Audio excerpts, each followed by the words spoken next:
All right, ladies and gentlemen, good to see you. Ladies, she's Elise Cantu. She's Rebecca Griffith. I'm Jimmy McKay. And the Brunch Bunch, are we still going with that one? If it sounds...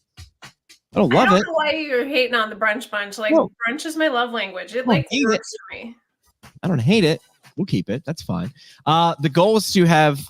we sort of just like, hey, listen, get good, smart people together who are excited to talk and good at it. You guys have skills at this. And do that.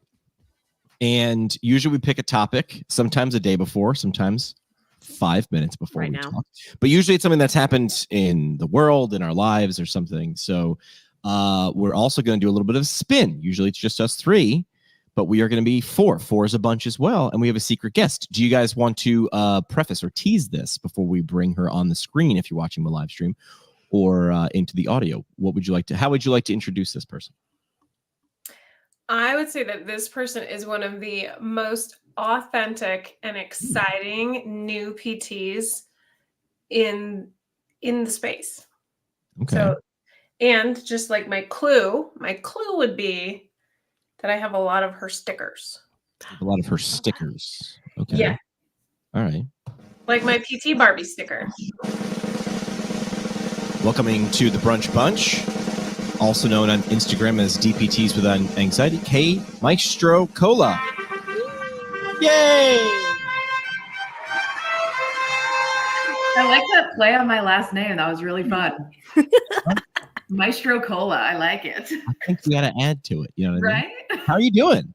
I'm fabulous. I'm having a good week. I go to Disney later today, so I had some. Weren't you just at Disney? Weren't you just at Disney? Yeah, but I can go back. I'm not saying you can't go back. I'm just like, hey, good for you, doing the thing repeatedly.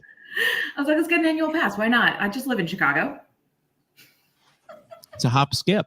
Right? Rebecca, you brought this one to the table today, the topic that we're going to be discussing or the thing that we're going to go deep. Yeah. Let's talk about past first. We did an episode a couple weeks ago where we decided the title of the episode or the topic of the episode about 5 minutes before we started, and we've gotten a lot of messages about that. Yeah. So sometimes it's like an inverse relationship of how much you prepare for something. We did not prepare for that and had great success. I'm not telling you never prepare, but talk about that one. Oh, that was our episode on grief. Yeah. And that's probably one of the best podcast episodes I've ever been a part of because I was feeling very alone with my grief that day. And at the end of that, I felt very surrounded by people who knew what I felt like. And I think the people who were listening had that same experience. And every time a clip comes out, I'm present to it all over again and have all those feelings again. So thank you for letting us do that. I'm not in charge. I meant all of us. Thank you for letting us feel that and do that and share that. And it was hard. That was hard. And being outside of the room and listening in on that, as someone who's recently gone through parental loss, it was validating in its entirety. Yay. I'm really glad to hear that. Yeah, and we got direct messages. I won't say who they were from, but people sort of said, hey, this resonated with me. I haven't talked about this. And I think that's it, right? Is you don't actually need, here's the thing, kids, you don't need permission to do any of this. But sometimes it sort of feels like it. And sometimes it's you need the first person to sort of bring it up before you're like, oh, I'm not the only person. I'm not weird. This isn't abnormal. This is okay. And maybe you don't feel it. You weren't feeling it exactly that way. That's cool too. We had differing opinions. I had friends who were close to me who were like, I saw that clip. I watched for 5 minutes and I couldn't. And I'm like, that's okay too. Yeah. That's the sort of the beauty of we recorded it. And if you don't like it, skip it. There's some episodes of shows I'm watching this. Right. So it's out there. So that's out there. So what are we talking about today? I want to talk about boundaries. Okay. Personal, professional. I feel like it's, I knew Kay was going to love this.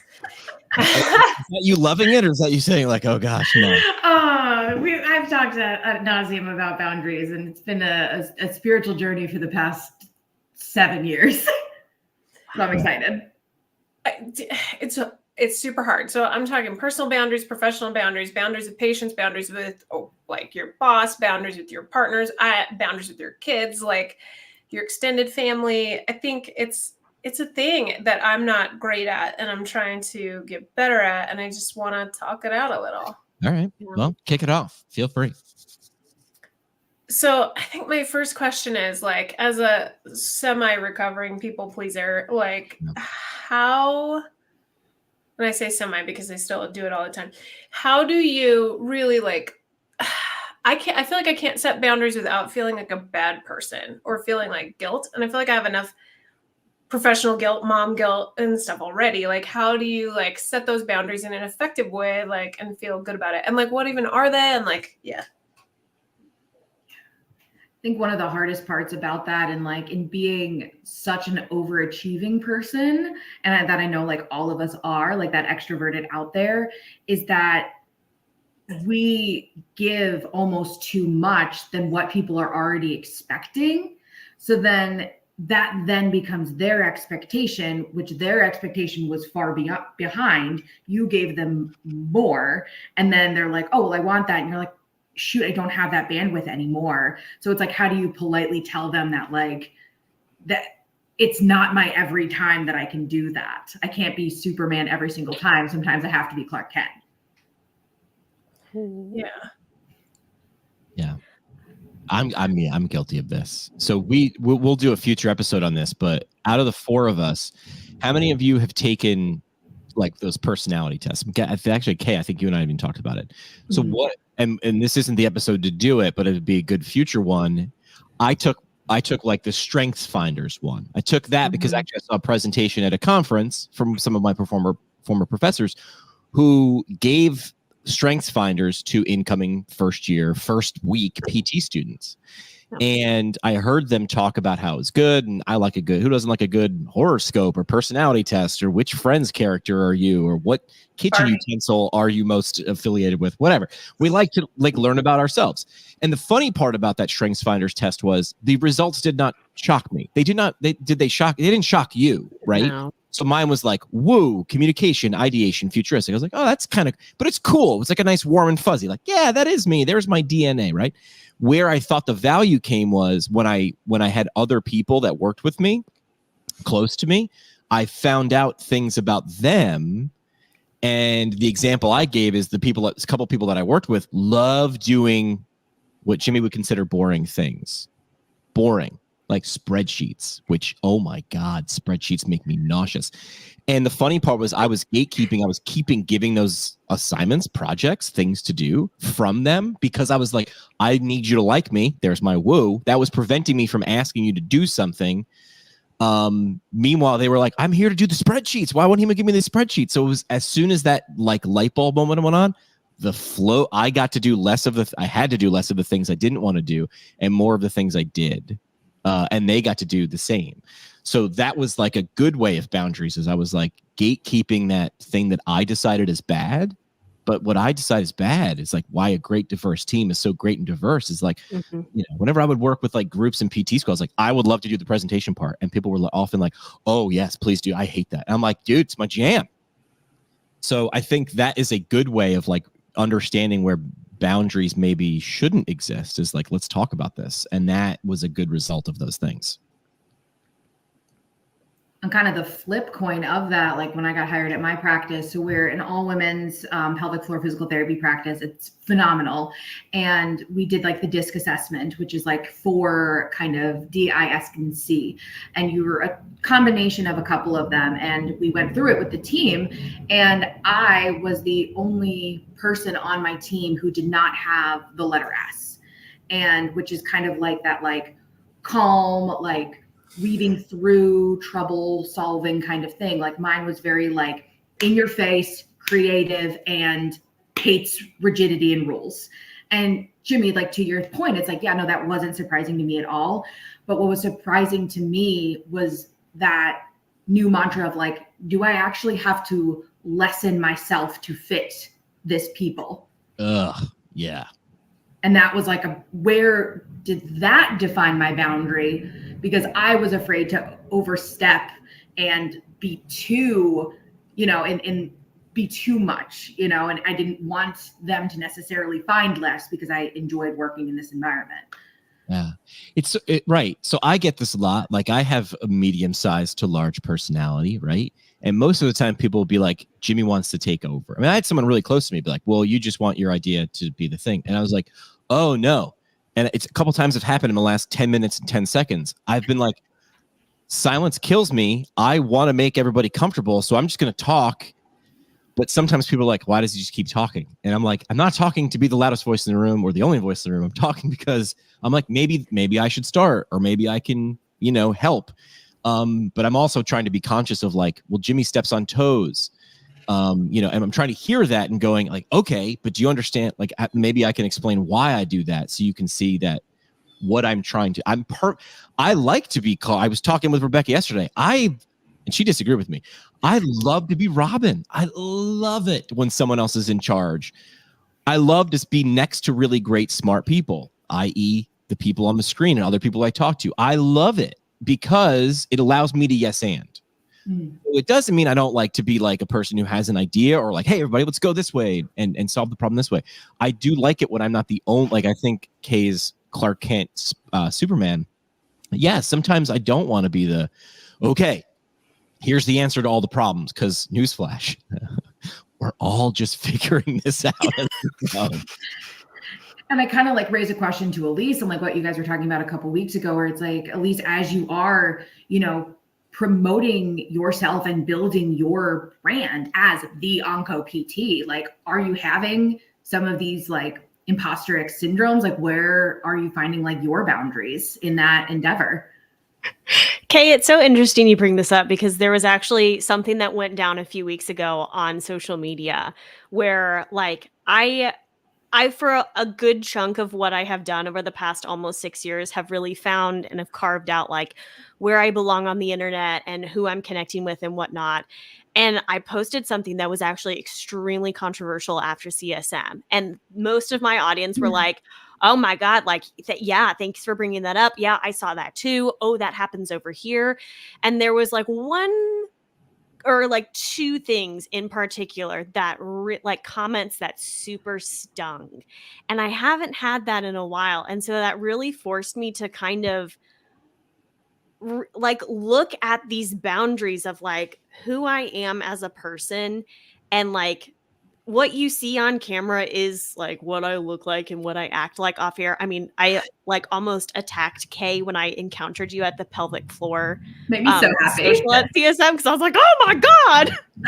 And so that was something that like I've had to revisit recently as far as like, how do I define where I am, who I'm connecting with, and then also dissociating my worth from like what kind of interactions happen online. So this is actually something Rebecca texted and said boundaries. And I was like, oh, I'm going to be really uncomfortable because I'm working on this actively right now. And I mean, going back to your original question, Kay, like, and again, I'm going to pull what Jimmy said. I'm figuring it out. I am figuring this out both personally, but I've also hired professional help and a therapist to help me navigate this because some of this is hard and it's uncomfortable. And like, I think what really surprised me is even after these almost 6 years, like those things stung and really hurt my feelings. And I was so blessed that I had people who reached out to me and were like, are you okay? And that was really, really beautiful and wonderful and very appreciated. And they know who they are. Thank you, friends, for doing that. Because yeah, these boundaries, they're hard.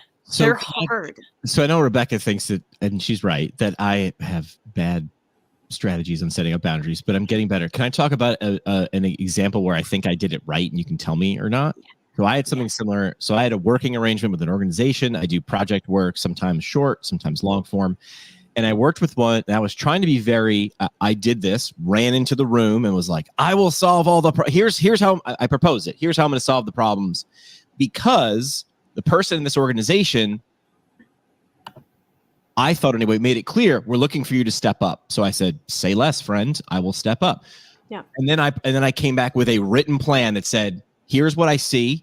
Here's my idea plan. Happy for collaboration. But here I am stepping up and gave them the plan. I was then told, slow down. We don't know what's going on right now. So I slowed down and sat in receive mode, right? Then a few weeks later, I was asked, can you step up? And I said, I will step up, except I would like some really clear expectations of what that means both ways. And I was then told, we expected you to be more of a go-getter. Ooh. And then I said, I'm never going to reveal who this was. And then, so that person can chill out in case you're watching. And then I said, thank you so much for that analysis. And then I ceased working with this. I did not counter. I just said, this is not a good collaboration, because I read what I thought was your ask for me to step up, which I did, knowing that whatever plan I did, I get it. I'm gonna get real close, but never perfect. Let's work together. And I, again, Elise saying that this is my persona. This is my persona on off live streams. I wanted to say, I need you to explain how I'm not a go-getter, because if you've got a person at your organization that's more go-getter than me, I will work for you for free. I'll be their Robin. I will be the Robin, because you can. And then I found a great quote, because I needed a quote to like sum this up. And here it was. You can question my direction, which often my direction is 100 directions at once, but never my speed. So that person questioned my go-getterness, and I was like, we do not share the same reality. I'm very sorry, but they definitely 100% had a different experience. They were looking at the flip side of this experience. I don't know what that was, because they weren't able to communicate it with me. And I was like, this seems like we're not close. So I'm just gonna, if that's what your analysis after 3 months was, I'm not a go-getter. Ooh. Then I'm just not the type of go. Then maybe we have different definitions of what that term is. Did you take that feedback personally? Yes, in the moment. But I heard, and I told her this, I heard my friend Sky Donovan's voice in my head saying, do not Bronx, New York react. I'm good like that. But I just said, and like the person giving me this feedback, it was a video call too. They were like, oh, you're not saying this. I'm like, I am processing your feedback on this. And then when I hung up, I called a friend and gave it a Bronx. I'm like, I need you to explain this to me. Am I a go-getter or not? You can do not give me the answer you think I want. Am I a go-getter or not? And she was like, I don't understand how someone could not. And then I laid the situation out fully. I wasn't trying to win this situation. I was like, here's 7 locations where I might have been wrong. Help me understand where this person could have seen that. And she was like, I don't understand that. At no point in your existence is that a thing. Again, question my direction. Yeah, sometimes I'm in the wrong direction. I think we're all guilty of that. But my speed, it was confusing to me. It went against where this all started. It went against everything in my StrengthsFinder's DNA. I was like, I don't get that, my friend. Well, that's like something that I said to Rebecca recently when we were talking about like, putting yourself out there and stuff. And I'm like, in the end, like, and this is literally like this quote I want tattooed on my forehead. Like, you can be the entire package and sent to the wrong address. Oh so my did that God. just like shock you to the core? Like that like changed my chemical makeup of everything. I've had you on the podcast. So when I release this audio on the podcast, but maybe the other ladies haven't, when they release it, like a little context for you quite literally did that. Is like, you were like, hey world, I'm like, explain what DPTs with Anxiety, your Instagram page. It really is sort of our imitating life. It really is you, but putting something out there, it's simple, right? Just get a camera or an account, but it's not easy.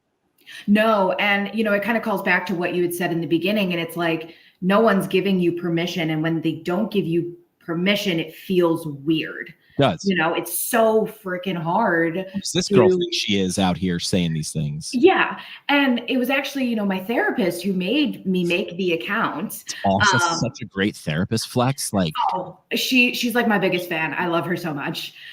She's my longest relationship, and I've been in a happy relationship for 7 years. So that's something.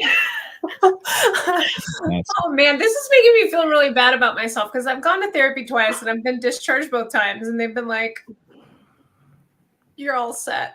We got to find you a new therapist. You were the whole package at the wrong address. Yeah. You were not at the right address for a therapist. Yeah. Keep going. And again, because I'm going to make this all about me, but that we have to, right? Because I don't want to speak in hypotheticals. And I have a core group of friends. The women know who they are, and I've had them all on the show before. And including some of the women on this screen who are like, you're fantastic. And I'm like, I know, thank you. But it still does. It's like, well, you're my friend. Of course you're saying that. So there is this internal doubt of like, I don't know if I'm good enough, right? Like, so, I mean, I'm looking for a new job right now. This is the first time I've said that publicly, is I had a job and then my dad had a stroke and that job ended. And then I was like, I'll find something.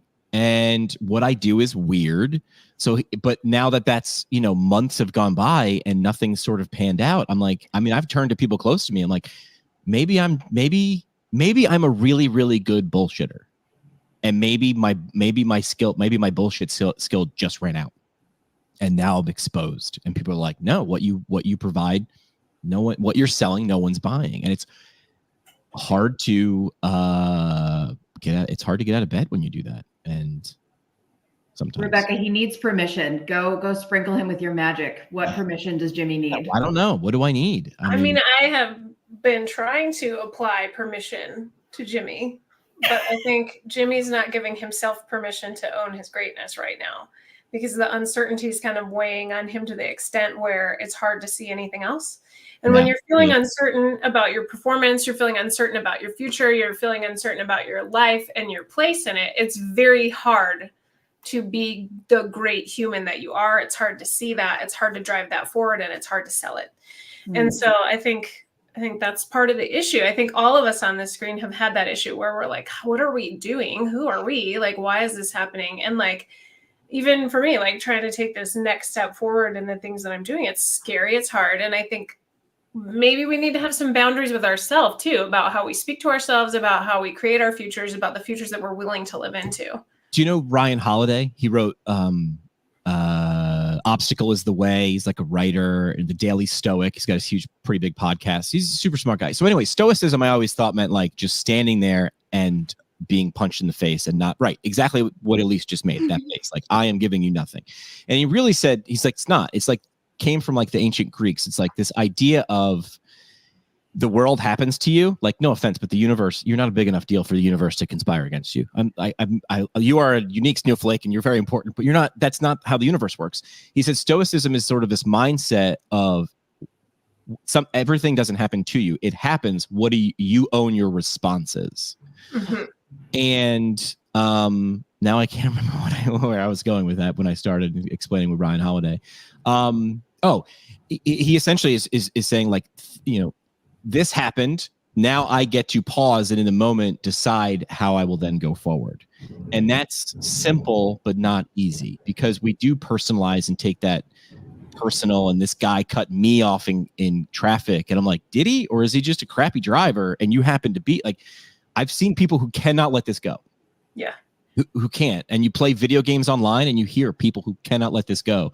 And I think it's a superpower. As soon as you're like, this is not about me in the best way. This is about them. And you can turn the video game off or park your car and you're like, that wasn't about me.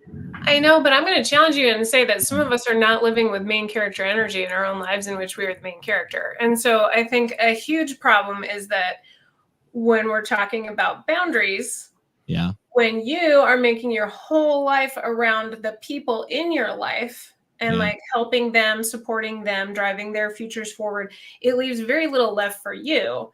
And so your main character energy is being spent on supporting everyone else in your life. It's very hard.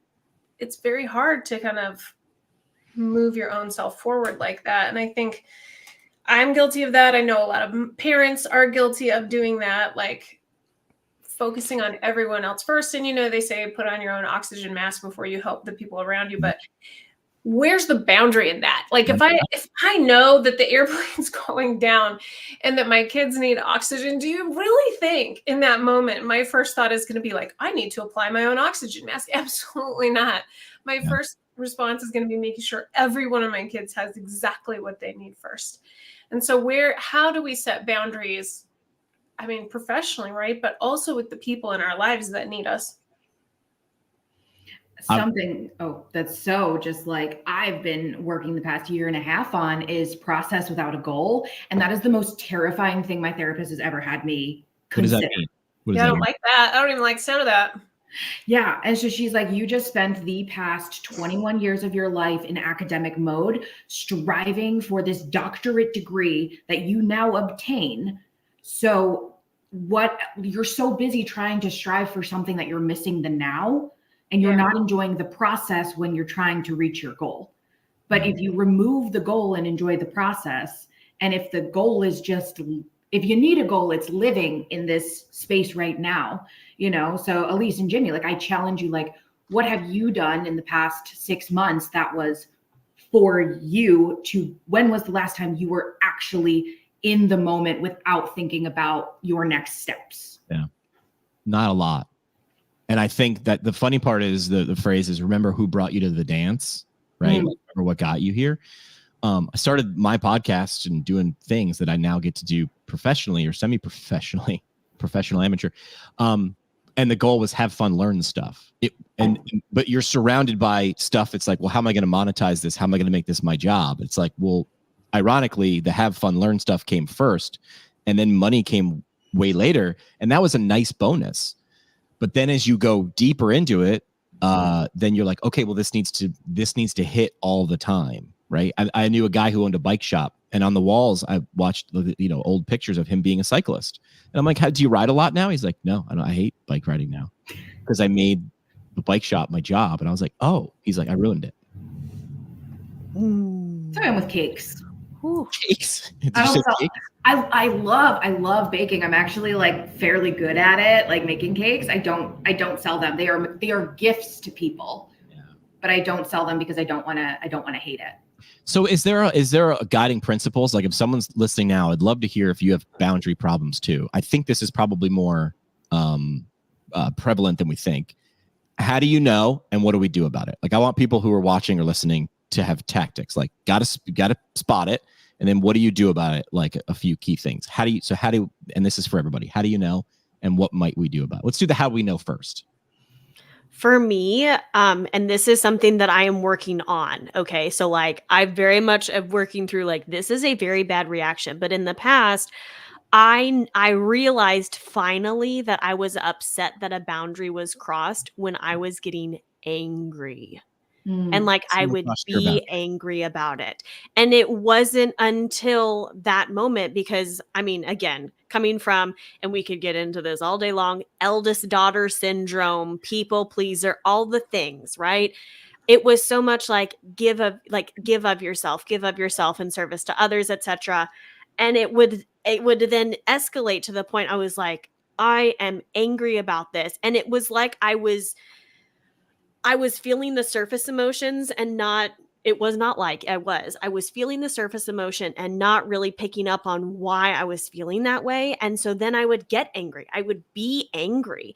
And so that's something that I'm really, really like intentionally working on and honestly, again, thank God for my therapist. She's having me question like, why are you angry? And that for me has been a very, very hard process. I'm still working on it. I'm still trying to figure that out. I'm trying to keep myself from getting to that point of assessing my boundary has been crossed here. Now, what am I going to do about it?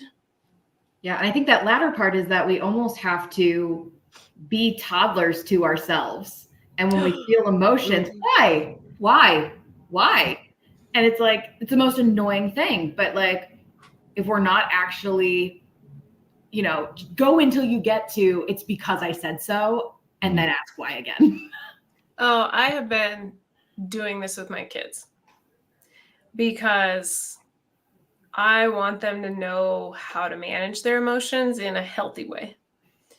And it has been very hard for me. And particularly my youngest child is the one that I've been really focusing on. And I don't know if it's because I've learned more from child 1 to child 3, or it was just apparent that was the thing that I could do for her. And she is now so good at it that she'll reflect it back to me. And like, I was really frustrated about something the other day and just like upset. And she was like, Mom, it's okay to feel like that.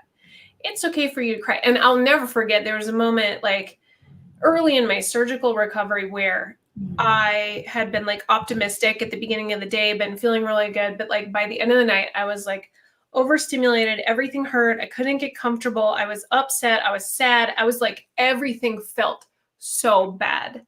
And all of the men in my house were trying to help me in different ways, right? Like my husband was taking care of the kids, making dinner, like bringing me water, asking if he could help me reposition. You know, my oldest son came and just sat next to me. He just sat there. And my middle child, who has autism and is just like the loveliest, like he didn't want to like be in it. So he would run in and he would go, "Sparkles!" And then he would run back out. And then my daughter finally came home and I was like, "I need you." And she climbed in that bed with me, wrapped her arms around me. She's 9 years old, wrapped her arms around me and said, "Mommy, everybody hurts sometimes." And then she said, "Daddy, put the song on." And she held me while she sang a little REM to me. And she petted me like I was like her baby. And it was like, she goes, "This will get better and I will stay with you until you feel better." And I just laid there so sad and like everything just felt bad, but I was like so taken care of by this person. And to me, that was when I realized that like all of that work I had invested in my children was being reflected back to me.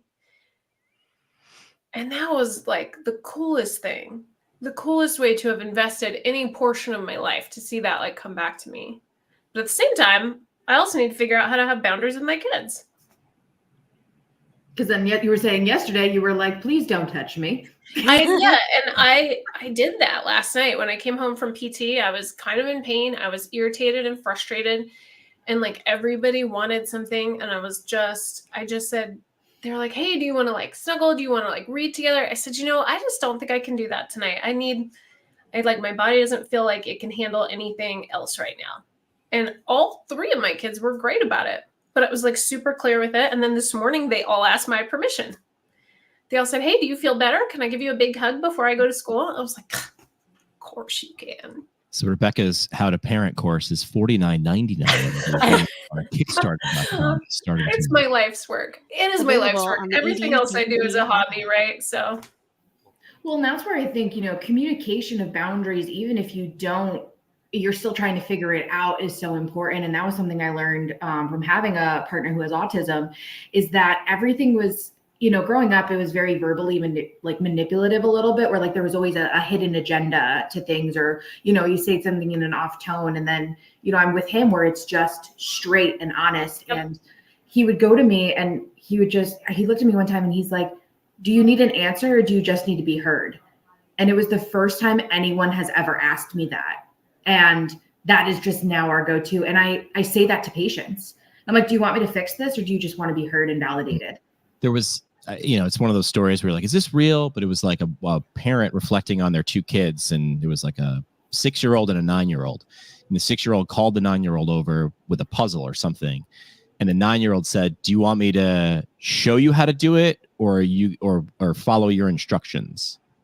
And it was like, oh, that's smart. Because I've heard this from, smart relationship people, is men typically are like, if you're telling me about a problem, I'm like, got it. Okay, here I come to solve it. And I'm going to start now telling you what to do. And it's like, hey, that's not a great idea. I learned that like 6 or 7 years ago. That's a life hack.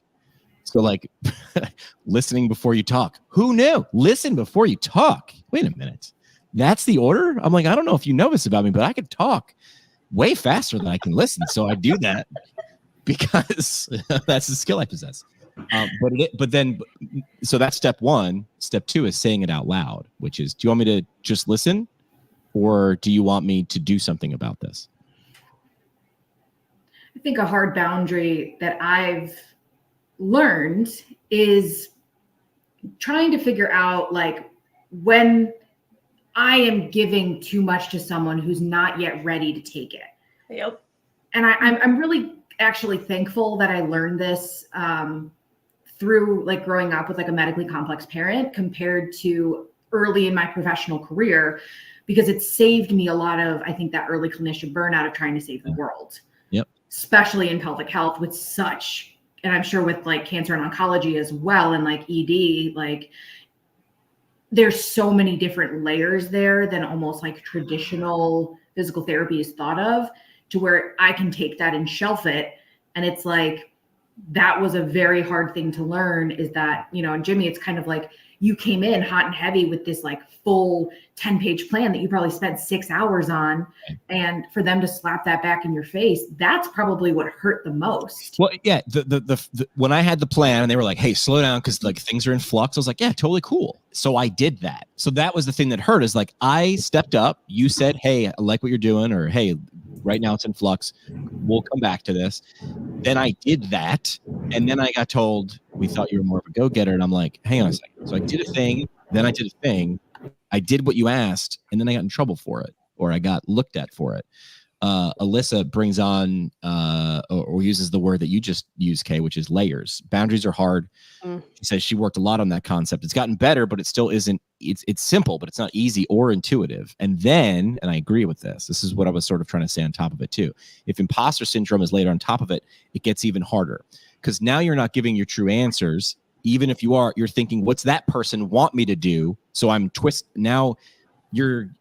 Everything's a mirror of a mirror. It's a photocopy of a photocopy. It's like, here's what I would do, but now I'm wondering what you want me to do, so I'm doing that. It goes back to that Kurt Cobain lyric or quote. It's like, I'd rather be hated for who I am than loved for what I'm not. It's like, in this situation, do I act how I think you want me to act, or do I act how I really am? I think the problem with imposter syndrome and boundaries also is that you're like, I can't believe they asked me. Correct. And so you spend all this time like being delighted to have been asked and flattered to have been asked. And then you say yes to all these things that are not consistent with your goals. And it's very hard to say no, because you also, that imposter syndrome is like, what if no one ever asks me again? And you're like, I have to do it. So this that opportunity. I get it on this as well. Yes. Which is, I've got to say yes. And trust me, I will tell all of you and anybody I talk to, it's very easy for me to give advice, talking before listening. It's very easy for me to give advice. I can see it coming in other people, and then I step on the same landmine. Because as soon as you say yes, you have to do it. You say yes to a price, say yes to a job, say yes to helping a friend move on a Saturday, anything. I maybe like one of the tactics is you have to fast forward into life and go, what am I going to feel like while I'm doing that? Do I want to do that or not? Ooh. Put yourself in that moment, which is not easy, because in the moment, I want to make that person like me. Yep. And I'll be finishing something and like trying to do something, and I'll be like, regrets are present. Mistakes were made. Like, how did I end up doing this thing? How did risks were calculated? She was bad at math. Yes. Say that again. The risks were calculated, but she was bad at math. Is that a song lyric? No, it's one of those stupid bird memes. Oh, got it. My love language is memes, Jimmy. It's kind of my brain. Jimmy, you know how when we were talking about professional development planning, I said you have to have lots of mentors, and you need to have at least one mentor that's younger than you. Yeah. Yeah. Kay is the mentor. She's found. At least you're also like way younger than me, so I'm counting both of you. I heard that a while ago. You should have one mentor 10 years older than you, and you should have a mentor 10 years younger than you. And I was like, that doesn't make any sense. And I'm just like, well, it keeps you grounded. Like, it keeps you sort of like not being able to skew, because you're the sum of all of your experiences, right? But all of your experiences are behind you, far behind you. So like you can learn from someone who's plowed through or part of that life professionally or personally, and then behind it's like, remember what that's like. Also, the now for that person 10 years younger than you is totally different than when you were there. It's wild. Speak the language. They're risen and capping and all of it. Okay, I'm getting pretty good at that because I do have a high schooler. I love the Steve Buscemi meme where he's like wearing the Cyber's base. Hello, fellow young people. Like, that would be a great meme. The Steve Buscemi line, and I feel like that's what, I'm not going to knock them too much, but that's what so many recruiters in healthcare, it doesn't matter, any of them, they're always like trying to talk exactly like their target audience, and they use all like the words, and it's like, it's glaringly obvious when you don't know what you're saying, because I'm around kids too, and I don't even try it. I've just started saying it in a really exaggerated old person way. I'll be like, wow, son, that outfit is bussing. There are absolutely no caps visible. All I am seeing are the flames that are coming from that fire. 100%. Hundo P, boss. There was people- somebody who was like, they had a picture from like a lecture hall in college, and they're like, my professor is, I don't know, it was like something like chemistry or physics, has a spreadsheet of all slang terms, and he brings up, it's like, wait, what was that? And he like brings up the spreadsheet and puts the new term on. I don't think he was doing that to be funny. I think he was like, God, there's so many. This person's mind was like, there's a list of terms and I have to learn them. And he literally spreadsheeted it. So I thought that was great. In the next episode of my parenting course, I will reveal that there are flashcards for slang to be able to communicate better with your high schooler. What are the words? Riz is a word. Riz, like bussin', Cap. cat no cap. No. There's like Yeah. chuggy. There's so many. There's so many. It's the biggest one I get right now is real. For What is it? real. Yeah. Bruh. Everybody's bruh Bruh. now. Right? Bruh. And It's gender that neutral. says- It's 2024, and we're Yes. looking at a more inclusive environment. So if everybody is bruh, then you never have to misassume anyone's gender roles. It was Which I like, think is very powerful. it was like dude, like 10, 15, 20 years ago. Everybody was dude. Dude is such a 90s gender generic term. I think so with the Steve Buscemi meme, though, it is like the perfect embodiment of this episode almost, with like imposter syndrome and boundaries. Because like that meme, he crossed a boundary. I'll give you an example of where, and this is real life therapy. That it's funny if we were just talking and not streaming this, it would be different. But that it is, you just keep going. It's like live therapy. So I'm looking for jobs now in and out of healthcare. I've been pushed and questioned by people close to me. Why do you keep looking for jobs in PT? I was like, well, I have a degree there. They go, but your degree proves that you can learn, gave you experiences that maybe you need to take it outside. So that I have the PT degree and my media degree and background and whatever. Now I'm going to like PR agencies or communication agencies that are hiring, and I keep reading their job descriptions and requirements, and I'm like, oh no, I can't even apply to that one. I don't have that. Like I keep looking at those as like they're not good. And then there really aren't job offerings a lot in PT for like communicators. Like trust me, it's needed. No offense, but like it's needed because it's always needed, communications. But typically they don't advertise for it.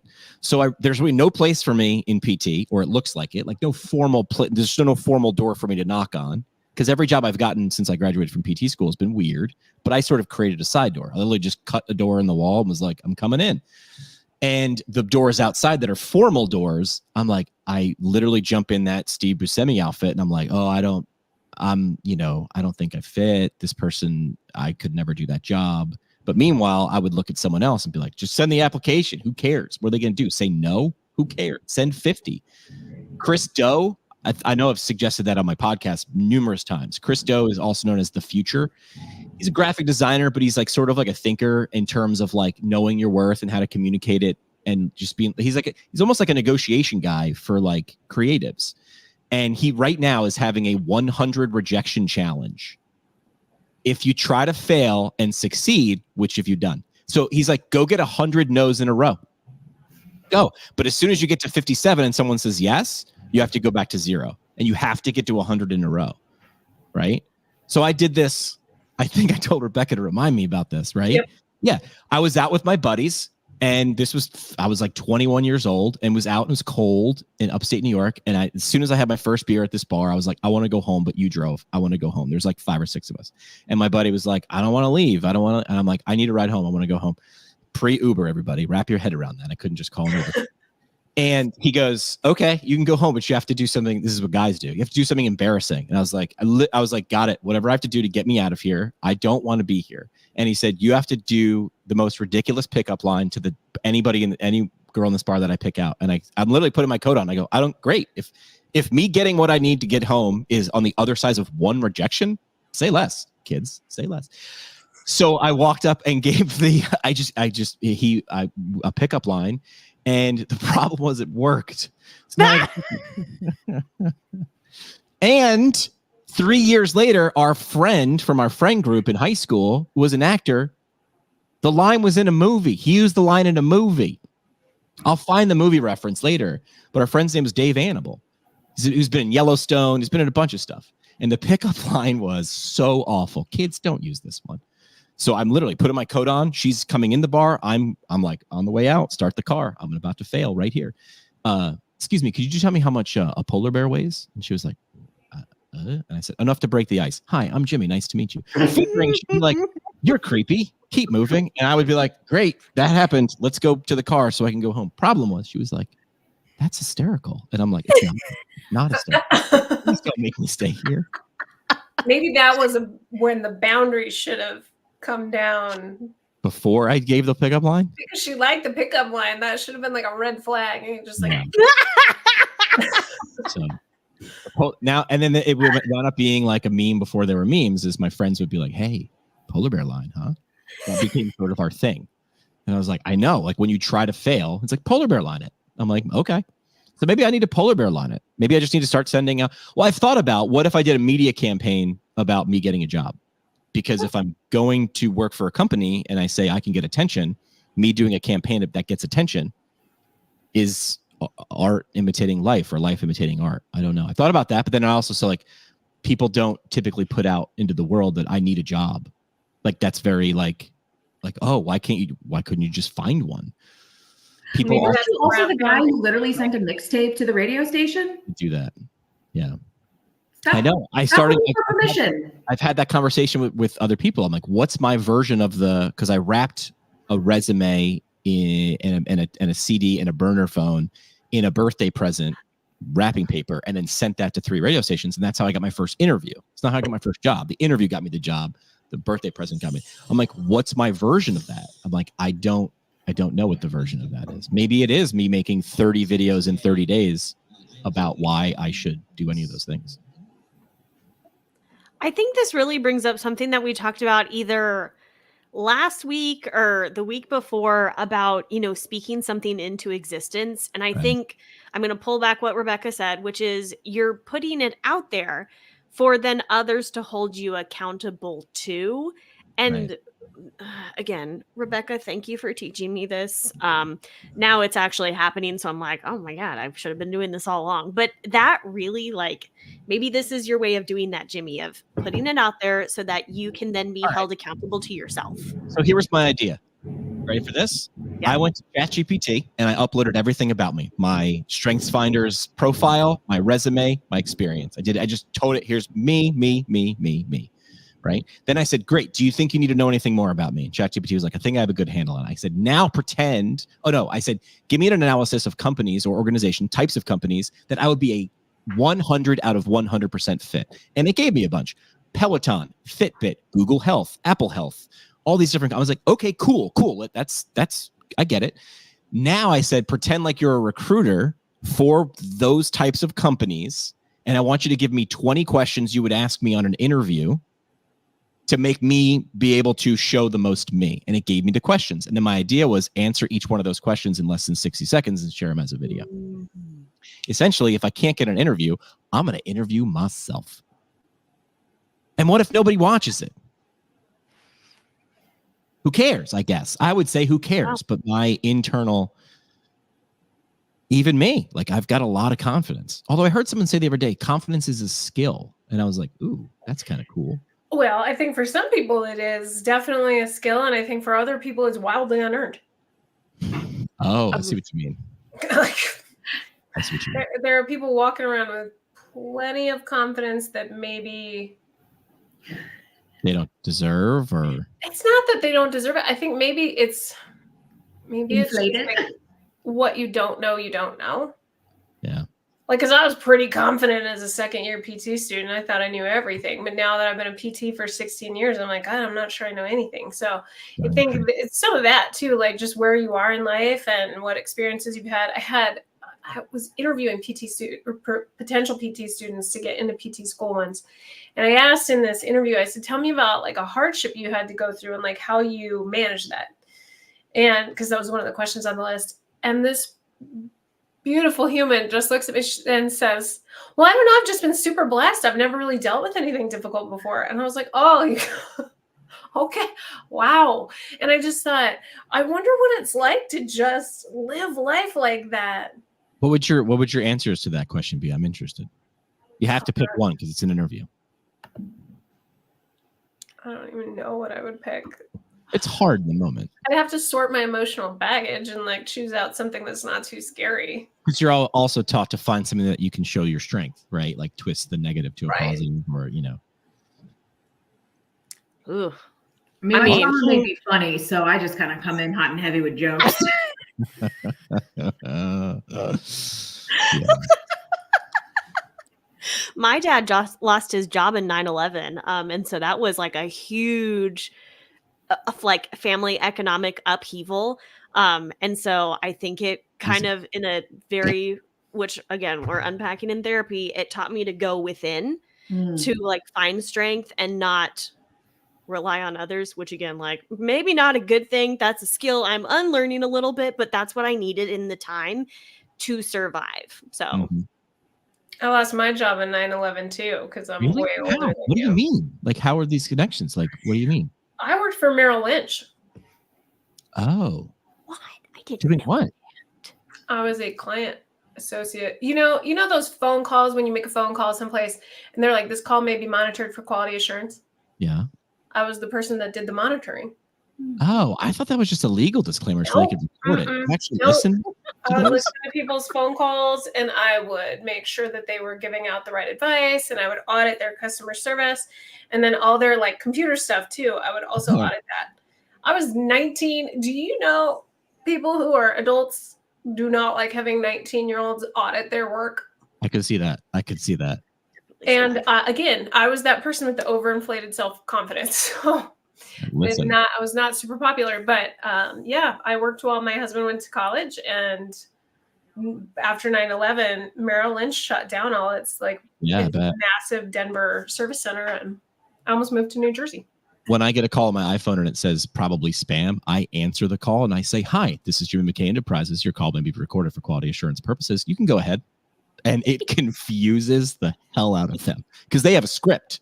So they know their first words. Their first words are you say hello, then I start. But when I start with quality assurance purposes, they get jammed up. And I like that.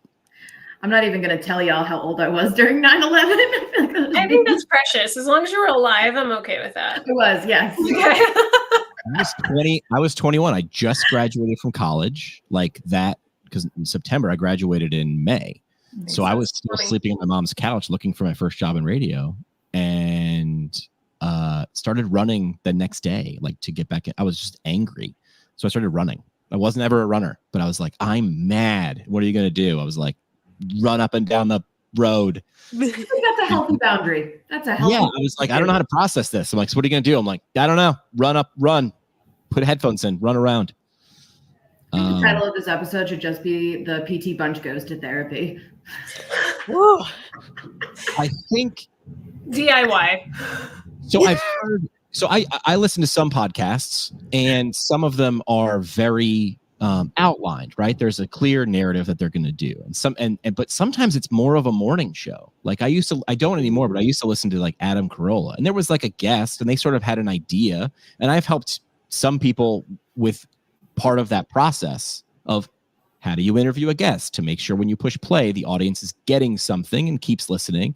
But also there is this other, which is like, here's an idea, drop it in the middle. Let's see what happens. Because that's also how we talk in real life. Yes. Like if we were four sitting somewhere at CSM or wherever, if we just met up in Denver, we wouldn't come with an agenda to hang out. It'd be like, what's up? And then something would bubble up and we'd chew on it in circles. And then we'd be like, well, and it's just stories. Oh, I can't wait for that to happen. You're all invited to Denver. All of our brain cells just like bouncing off one another, each singularly passing from one to the other. There's nothing like summer in Denver. I'm just going to say that. Which leads to something Rebecca just said last time we spoke, which is sort of put words to a thing. I was like, oh, that's one of my problems. Do you know what I'm talking about? You're smiling. You know what I'm talking about? The wow and the how. So I have no problem coming up with piles of wow. And then all of a sudden it's, well, which one do I do? Because I can only do one thing at a time. And then, oh, how do I do that? Also, it's never like, can I do this? How do I do this with the other 49 things I started but didn't finish just yet? That's ADHD. Yeah, I think I got an extra scoop of that. You know what you do? You put them all on popsicle sticks, and then like the date night jars, and then one day you just like pick out a popsicle stick, and you're like, all right, that's what I'm doing. Yeah. All right. Well, how do we wrap this up? Parting shots is usually what I do for my podcast. Parting shot, just a good way to sum up. Okay, what do you got? I'm trying to think about something like always ask yourself why. Be your own toddler. I like that. Ew.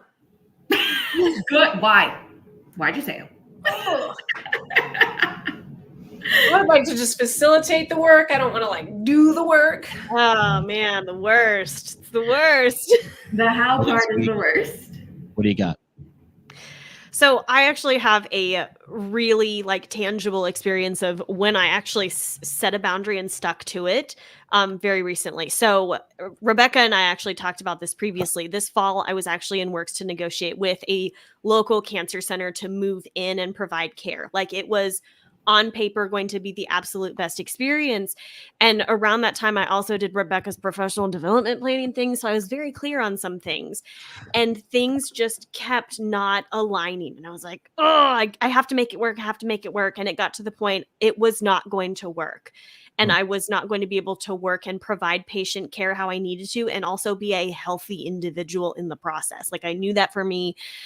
And those boundaries were clear for once in my life. And so I actually walked away from this deal. It was terrifying. And I was like, I am never going to get this kind of experience again. Like I just walked away from the best opportunity of my life. Not 2 weeks later, I was into another facility where I opened up my private practice for patients. And it is better than I could have asked for previously. And it felt scary to say no and walk away from it. But it's because of those boundaries I was clear on that I was able to make that informed decision and come out better on the other side. That is the first time in my life it has been so immediate. And like, man, was it cool to see that happen. So I know it's scary. I know imposter syndrome is real. Like, am I going to get this opportunity again? Maybe not, but you're going to get a different opportunity, and have faith in that. The best opportunity you've gotten so far. Yeah, so far. It's the power of yet. Rebecca, what's your parting shot?